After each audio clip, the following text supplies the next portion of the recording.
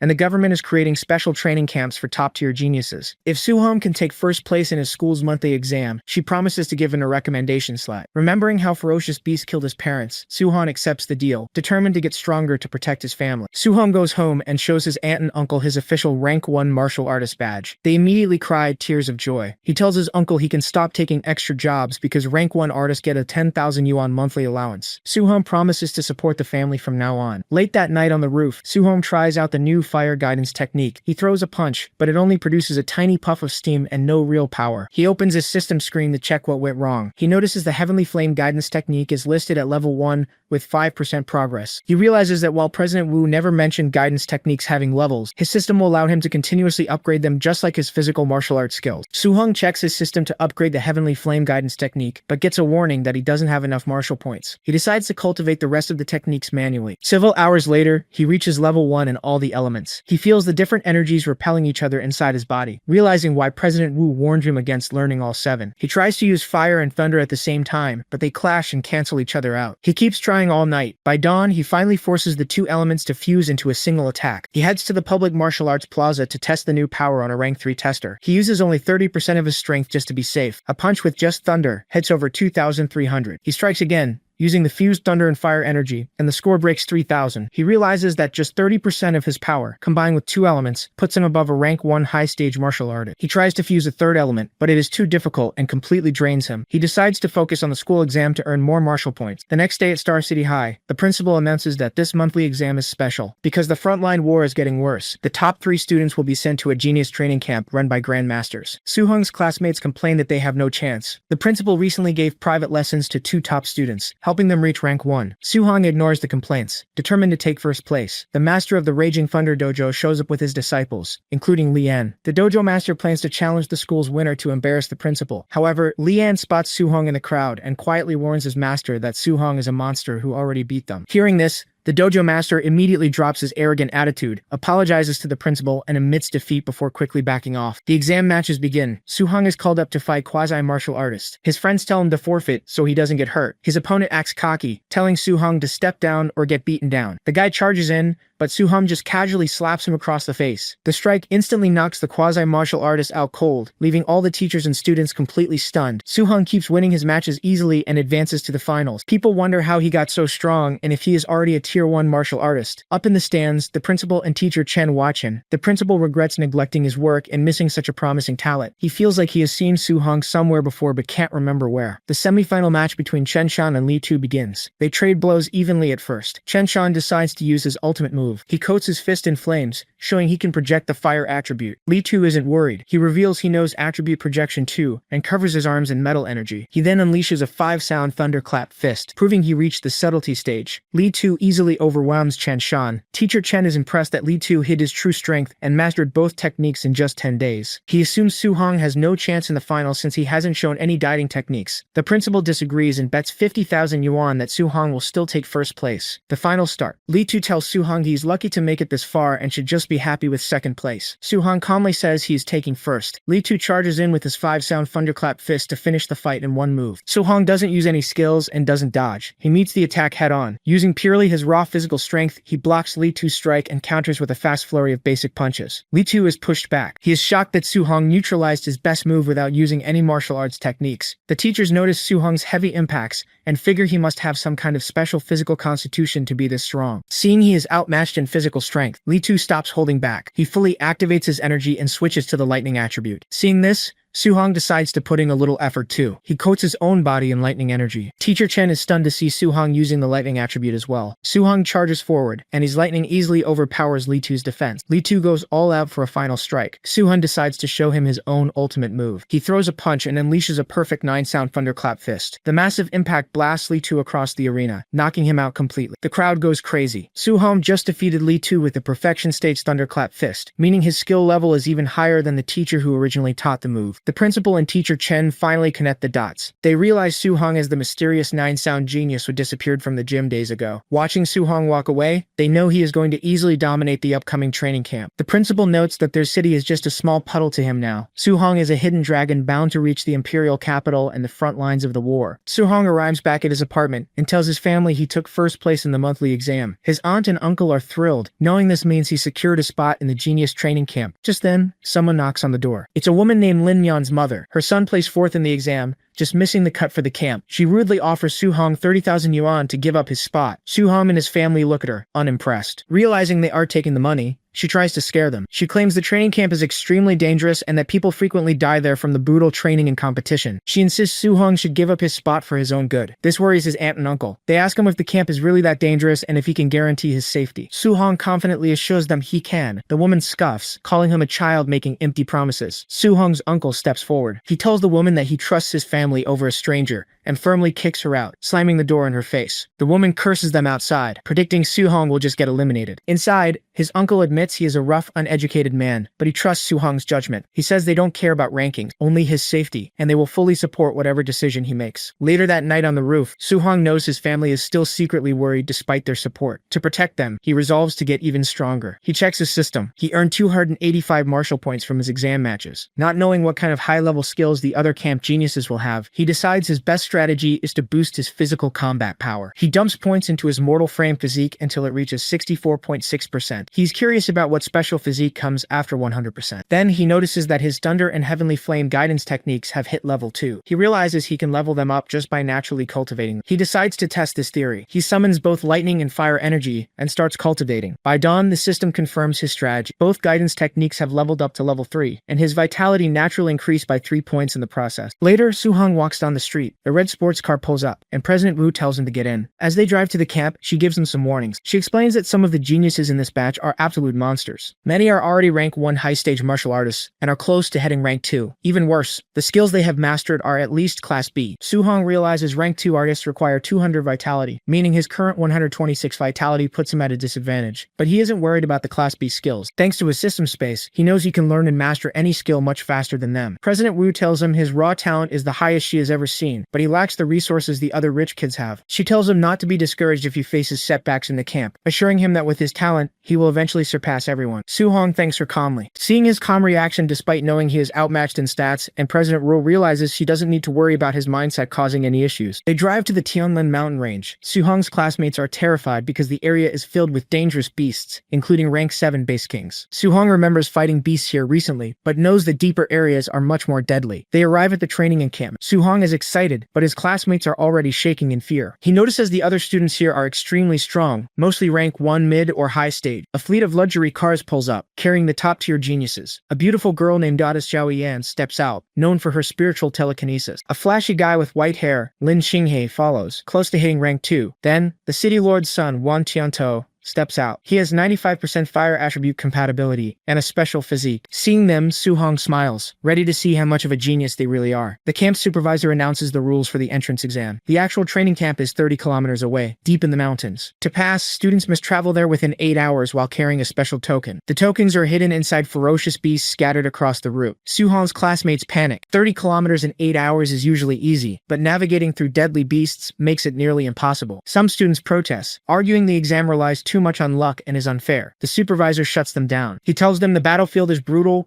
and that mitigating risks and hunting the weak are essential skills. He bluntly tells anyone afraid of dying to quit now. A cocky student yells that they are a bunch of trash for being scared. Another student takes offense and challenges him. The supervisor ignores them, stating that fighting isn't allowed in the camp, but once they enter the mountain, there are no rules. They are free to steal tokens or just BB Chinner up. Su-hong realizes the rules encourage infighting. He grins, knowing this is the perfect chance to farm martial points from the other students. The exam begins. The students charge into the woods. Some get into fights immediately. Su-hong runs through the trees alone. He stops when 2 students suddenly jump out and start fighting each other right in front of him. One of them complains that training hard is useless against rich kids with resources. The other calls him a pauper. Su-hong watches, deciding not to let free martial points go to waste. He grabs a large wooden stick from the ground and casually tells them to stop fighting and team up against him instead. Offended, one of the students charges at Su-hong with a glowing punch. Su-hong easily dodges the attack and counters with a swift strike of his wooden stick, sending the student crashing into a tree. The other student is shocked, realizing his peer lost in a single move. Before he can react, Su-hong uses his fast footwork to close the distance. He swings the heavy wooden stick, smashing it directly into the second student's face and knocking him out instantly. Both students are left groaning in pain on the dirt. In the monitoring room, the teachers are shocked to see an ordinary student one-shot his opponent so easily. They officially confirm the knocked-out student is eliminated. Back on the ground, the humiliated kid pretends to accept his defeat, telling Soo-hong he is truly strong. But the second Soo-hong walks away, the kid grabs a wooden club and tells his friend they're going to get revenge. Soo-hong moves on to the forest section of the exam. He quickly runs into a pack of initial first-order giant tusk boars. He unleashes his 9 Echo rushing Thunder Fist and wipes them all out in an instant. System notifications pop up, giving him martial value points, but he notices the rewards are dropping now that his level's higher. He cuts open the boars looking for a training token, but finds nothing. He figures tokens only drop from higher level beasts. After wandering for half an hour, a high-tier first-order black tiger attacks him. Soo-hong fires his void-piercing finger, sending an energy beam that instantly kills the beast. He earns 35 martial points and cuts open its stomach, finally finding a training token. However, he realizes finding one high-tier beast every 30 minutes is way too slow. With only 5 hours left in the assessment, he decides to focus on hunting large quantities of low-level beasts to earn enough points to max out his mortal body progress. He spends the next few hours tearing through the forest, wiping out dozens of boars. He finally runs into a middle-tier bear. To test his limits, he doesn't use his elements or martial skills. He just relies on his raw physical strength. He punches the massive bear head-on, sending it crashing straight into a tree. He pulls up his system screen. He has 254 martial points, leaving him just 100 points away from maxing out his physique. He still has 3 hours left. Suddenly, a massive shockwave ripples through the trees. Soo-hong looks up and sees a gigantic bird with glowing golden feathers flying overhead. He recognizes it as the legendary Golden Rock Beast King, and its aura alone is terrifying. Soo-hong watches in shock as the Beast King's terrifying aura completely overwhelms the area. Soo-hong hides behind a tree, realizing he is nothing but an ant compared to a beast of that level. He spots a ball of light flying up to meet the Beast King. A man named Qin Tianli stops the Beast King and declares he is borrowing its territory. Qin Tianli is a rank 7 Grandmaster. The Beast King refuses to let him use the land, so the Grandmaster attacks it. The force of the battle rips through the forest. The teachers watch the fight, impressed by how easily the Grandmaster beats the tyrannical Beast King into submission. The Grandmaster then orders the Beast King to leave the area, so the student assessment can continue. The Grandmaster returns to the monitoring room to check on the students. They show him footage of the students who were able to withstand the pressure from the Beast King's aura. The top 3 are all from major families: Wan Tiantou, Lin Xinghe, and Xiao Yan. The Grandmaster points out that all 3 are at the rank 1 early stage and recently broke through. However, he refuses to acknowledge them, saying Star City high number. 1 is unworthy of its reputation. Suddenly, one of the monitors catches his eye. He sees a student actively hunting ferocious beasts,